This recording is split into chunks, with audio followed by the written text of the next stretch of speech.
We're continuing to talk about tips for strengthening a struggling marriage. We're on number 3 today.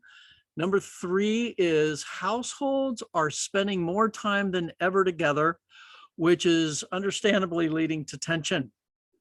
Allow for me time within the marriage, even if within the household. Identify what this time is going to be for each of you. For example, you like an hour of uninterrupted reading time, online yoga class, a run, or a home project. Whether in or out of the home, validate each other's choice of activities, ideally healthy activities, for overall mental health. We need time apart from each other, even if we're deeply in love and just want to spend every moment together. The healthiest of relationships actually allow for each of the partners to spend time on their own, either with their friends or working on a hobby or soaking in a hot bathtub. We need that time alone from each other, not excessively, but allowing for that amount of time. And then tip number 4 is repair the relationship when needed.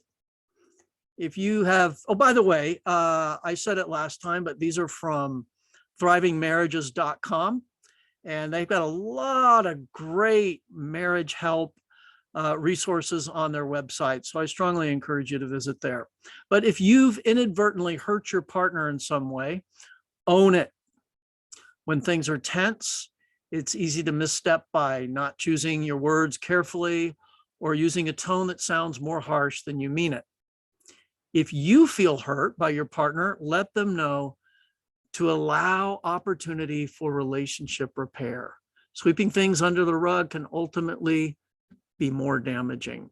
I remember shortly after quarantine hit last year, during the COVID-19 corona crisis, and I was trying to trim the tree for my wife, and I wasn't doing it right according to her, or I'd misunderstood, and I just blasted her and she blasted me back. And afterwards we got to thinking, it seems like we've been a little more irritable toward each other lately. What's up with that? And then we realized, we were in quarantine and we had been spending 24/7 together under the same roof, seeing each other all day. And though we deeply love each other and are each other's best friends, we realized, that's why we're more irritable, and we need to just give each other a little more space, even if it's in the same house. And just being aware of that made a big difference. But then also practicing me time for me and me time for her really helped us be less irritable and more loving and understanding toward each other. And then we'll just do one more today. Number 5, know your partner's world. One of the things that creates attunement in marriage is a sense you're both interested in what's going on in the individual life of the other. Do you know how your partner feels about their work? What hobbies or activities bring them joy? Asking questions and curiosity shows you matter to each other.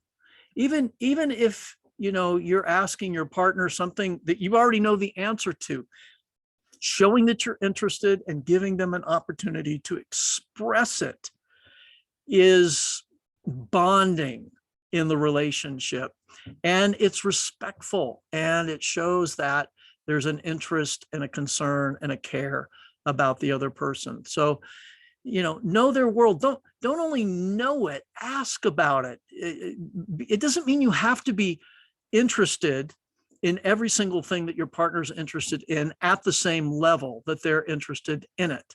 But showing some form, some level of interest is just, in some sense, it's common courtesy. And if we lose common courtesy in our marriage relationships, we've got nowhere to go but down from there. So know your partner's world.